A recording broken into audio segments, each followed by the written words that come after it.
Una novedad, ¿no? Que Putin sea parte del modelo democrático Esta es la democracia que le gusta a usted.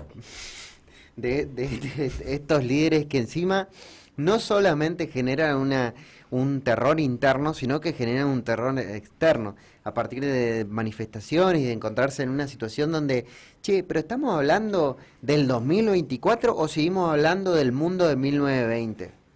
Para ello, necesitamos entender un poco más de qué es lo que está ocurriendo y cuáles son los análisis, y nuevamente lo convocamos a... Joaquín González, nuestro gran analista internacional, ya está con nosotros. ¿Cómo estás, Joaquín? ¿Cómo va, Brian? ¿Cómo va, Alejandro? Un gusto nuevamente. La verdad que desde las elecciones en Mozambique, que ganó el 95-5, si no me equivoco, no había una elección tan peleada en Rusia. ¿Qué pasó?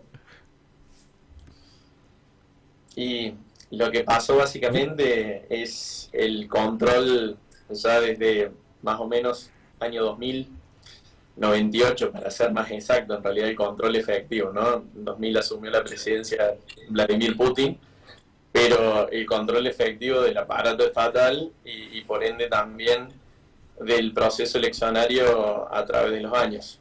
Esa es un poco la razón de por qué Putin sigue en el poder, una sociedad un poco ya descreída del proceso eleccionario porque el mismo, el mismo Putin se encargó de que las elecciones sean eso, de que sean un poco una puesta en escena para dar un poco más de legitimidad al régimen.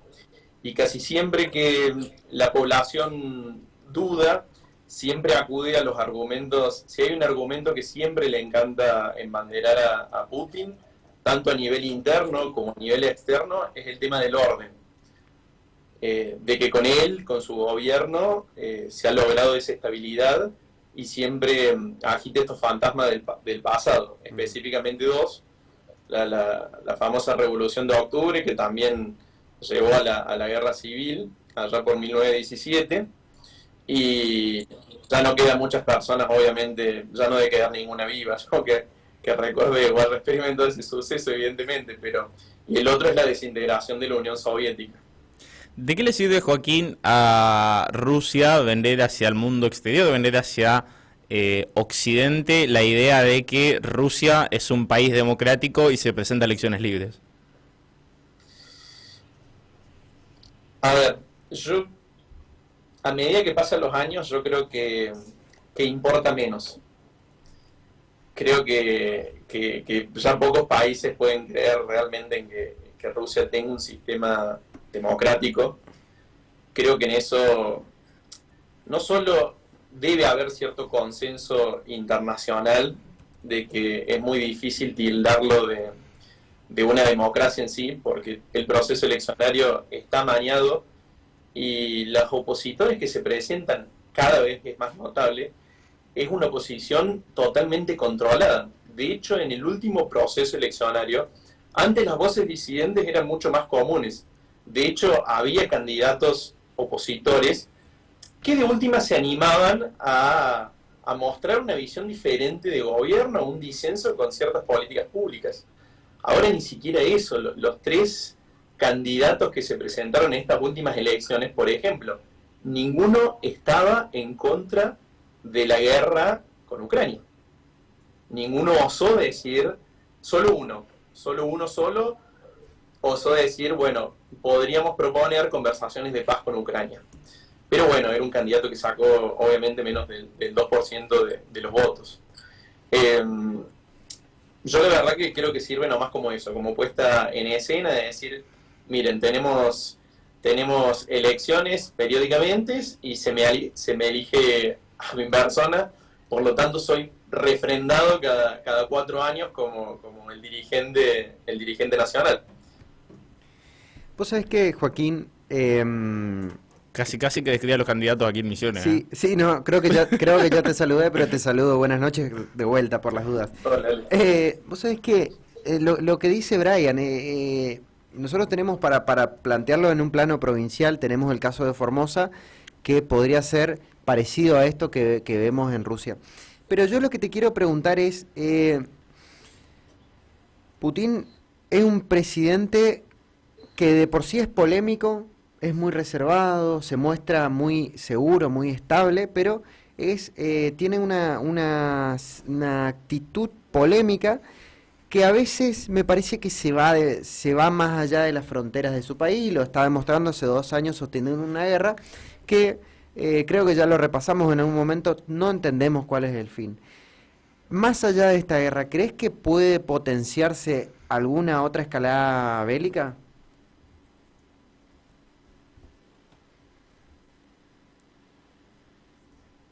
¿Qué pasó? Nos quedamos. Se quedó muteado, Joaquín. Se nos muteó Joaquín. Lo censuró Putin. Te escuchó Putin. ¿Has visto? Nos está escuchando, pero no. Bueno, nosotros en realidad no estamos tan de desacuerdo con Putin. Había sido que... Es un buen tipo. No. Hola, Joaquín. Te estamos viendo y seguramente nos escuchás, pero no te escuchamos. Claro. Bueno, hay que recordar que más allá de lo que hablábamos de la chanza de Putin, está lloviendo en todo el país y hay tormentas que claramente interfieren en las comunicaciones. En este caso estamos teniendo una comunicación vía satélite que hace que esto pueda ocurrir. Como dijo Tuzama alguna vez, Puede pasar. Puede fallar. Bueno, hablando de alerta, sí. La página Nopal de Misiones está caída. No estamos en alerta, estamos en el foco del incendio.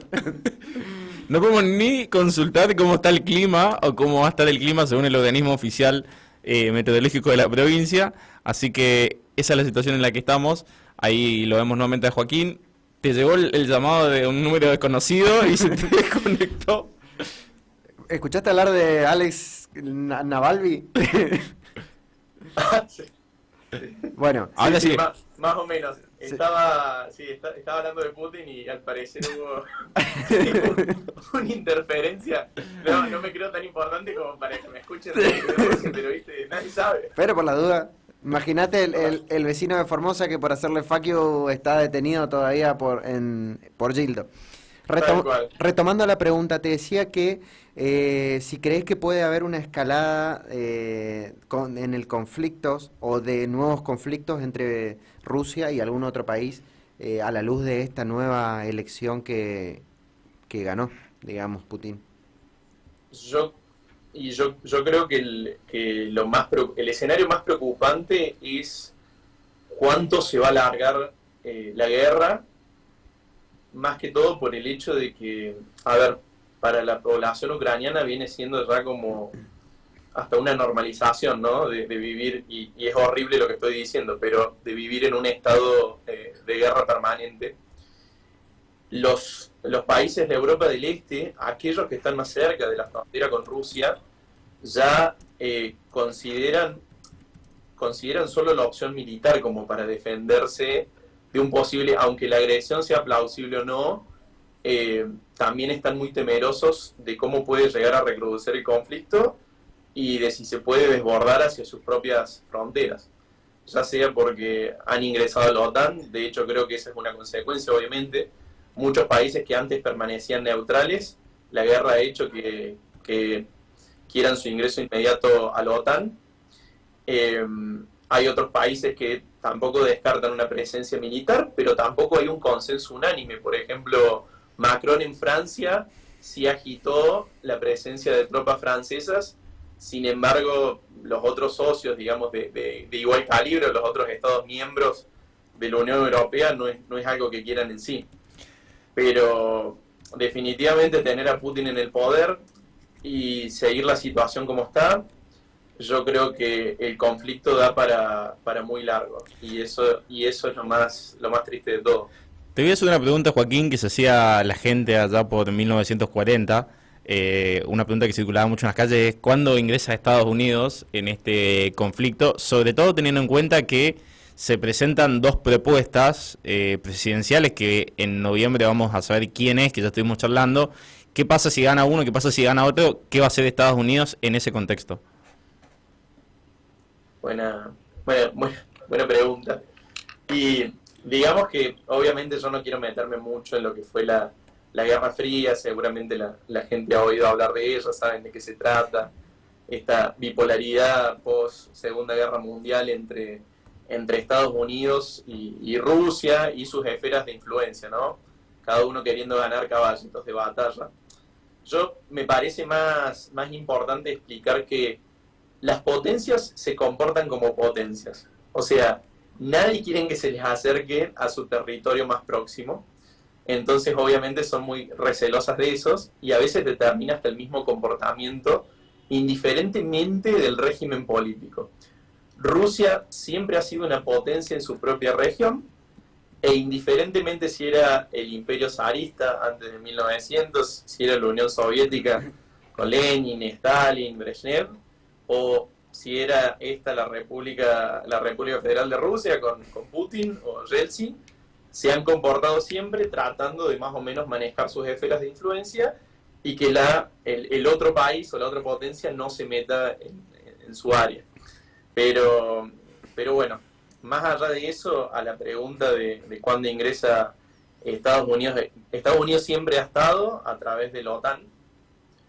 Esa es la organización, para quien no sabe, del Atlántico Norte, la organización de defensa colectiva que creó Estados Unidos también para darles un esquema de seguridad a los países de Europa Occidental principalmente, y obviamente que también ejerce un poder ideológico. Pero bueno, más allá de eso, yendo específicamente a las elecciones, plantea más que todo, yo creo que incertidumbre. Por ejemplo, hipótesis, gana Donald Trump. Donald Trump siempre ha sido un candidato, y cuando ha sido presidente también, que por lo menos en lo que refería a Estados Unidos interviniendo en otros países, significaba para él, por decirlo en criollo, un gastadero de guita, de presupuesto en el cual Estados Unidos no se tenía que involucrar. Y era una manera de decirle a los países europeos, miren, nosotros no vamos a poner más plata en su defensa colectiva. Y de hecho ha mostrado algunas veces simpatías o ha tirado elogios para Putin. Obviamente, con este tipo de personas las simpatías pueden cambiar muy rápidamente, ¿no? Pero yo creo que podemos esperar menos involucramiento de Estados Unidos en por ejemplo, en la provisión de armamento militar a Ucrania. Joaquín, haciendo tal vez un repaso de los últimos años, pero en realidad tiene que ver con la situación de los cambios de gobiernos en Argentina, en Brasil, que son en todo caso los países con mayor población del Mercosur. ¿Crees que puede haber alguna mejora comercial o una mejora diplomática de aquí al 2030 y en la actualidad en la que Argentina está con la presidencia de Milei? Mejora. Me refiero en las condiciones, te mezclo un poco entre las condiciones comerciales del Mercosur y te lo llevo al plano local, las relaciones de Argentina con Rusia. Una tiene que ver con lo comercial y otra tiene que ver con lo diplomático. Vinculaciones comerciales también, más allá de los regímenes políticos, siempre han tenido una vinculación histórica. De hecho, se reforzó bastante durante los 70 principalmente, en términos del vínculo comercial con Rusia. De hecho, Alfonsín, si mal no me equivoco, creo que fue el primer presidente latinoamericano o argentino que visitó, puedo estar errado, pero que visitó en ese momento, bueno, la Unión Soviética. Pero a futuro, yo creo que no hay simpatía en ese sentido. Yo creo que el enfoque de, llevándolo quizás al gobierno actual, será muy parecido a las declaraciones con respecto a Venezuela. Pero tampoco ayudará en el plano diplomático. Yo creo que por una parte hay que separar eso, pero bueno, sí me parece importante, por lo menos en los foros multilaterales, poder tratar de acercar negociaciones. Yo creo que la manera de mejorar de alguna manera estas capacidades diplomáticas de los países es, mientras más participe de los foros multilaterales de cooperación, cosa que quizás no veo tan entusiasmada a este gobierno, porque creo que lo he dicho en otras instancias también que hemos estado, que me parece que es todo tildado como la agenda progresista liberal a nivel global, y eso me parece un gran desacierto a mí. Esas presencias se tienen que incrementar. Es la única manera de obligar a los países en número a acercar posiciones en sí. En términos de los vínculos comerciales pueden existir, pueden reducirse, pero siempre van a existir si hay un motivo por el cual comercial, por el cual intercambiar bienes y servicios. Pero bueno, me parece más importante sí la presencia de Argentina en varios foros multilaterales. Me pareció en un primer momento un desacierto, más allá de que cada instancia de cooperación a nivel global o a nivel regional pueda tener sus críticas, pueda tener sus cuestiones que no convencen, pero sí me parece que es importante cada vez aumentar la participación en ellas para tener una voz en el mundo. Joaquín, la última, te quería preguntar, a raíz de lo sucedido, quinto mandato consecutivo de Vladimir Putin, ¿cuál es el futuro de Rusia? ¿Esperar el futuro, digamos, republicano, representativo, democrático, como lo quieras llamar? ¿Es esperar que la sociedad en definitiva solicite otra cosa, que con las libertades individuales que poseen también está bastante complicado, o directamente esperar en la finalización de la vida del mandatario para una sucesión, digamos, de la política? Mira, yo me acordaba mucho de un libro de una autora que se llama Sheila Fitzpatrick, que habla sobre, una breve historia, se llama así el libro de la Unión Soviética, y empieza a describir en algún momento en los años 30, ya con el estalinismo muy establecido en Rusia, empieza a dar no testamento, pero un poco una situación de lo que era la sociedad rusa en ese momento, la sociedad soviética en ese momento, y era un estado de apatía política total. O sea, todas esas transformaciones que habían pasado al principio, donde la gente se sentía súper esperanzada por diferentes cambios y demás, obviamente me armó totalmente cuando Stalin llegó al poder y cuando el aparato se hizo todavía más coercitivo, hasta el punto de no dejar ninguna libertad en términos de expresión, libertad de pensamiento. Yo veo que ese es el camino un poco al que se dirige nuevamente ya está, pero se va intensificando cada vez más en la Rusia de Putin. No lo veo con ojos, soy más pesimista. Yo creo que quizás la guerra con Ucrania se va a intensificar o se va a alargar, y yo creo que lo que hoy ya decimos que es una dictadura va a ir intensificándose. De hecho, creo que las señales están ahí. Antes había muchos más movimientos opositores en Rusia. No quiero decir que no existan, sino que cada vez tienen que tomar caminos más clandestinos para mostrar su descontento. De hecho, casi todos los signos de descontento a veces los tienen que tomar los rusos exiliados en otros lados, como aquí en Argentina, por ejemplo. Entonces, soy un poco pesimista al respecto. Yo creo que la mayor tragedia dentro de todo esto, aún para los rusos, miren lo que les digo, es que Ucrania pierda la guerra. Yo creo que sería una de las peores tragedias, que Ucrania pierda la guerra y se vea sometida a Rusia. Ya cortó para siempre una relación que era histórica entre ucranianos y rusos, y la cortó, obviamente, no sé si para siempre, pero bueno, la verdad que no soy muy optimista al respecto. Muy bien. Joaquín, muchísimas gracias por compartir con nosotros otro análisis internacional, otro miércoles. Resguardate, cuídate de las lluvias y las tormentas, que sé que por allá también va a estar fuerte, así que te deseamos lo mejor. Sí. Y si sigue en pie todo, nos vemos el miércoles que viene. Buenísimo, muchísimas gracias a ustedes. Muchas gracias, Joaquín. Nos vemos y bueno, que la pases bien. Muchas gracias. Chao. Bueno, allí estaba con nosotros nuestro analista internacional, Joaquín González. Nosotros tenemos que meter el rotativo y ya venimos con el último bloque, quédense.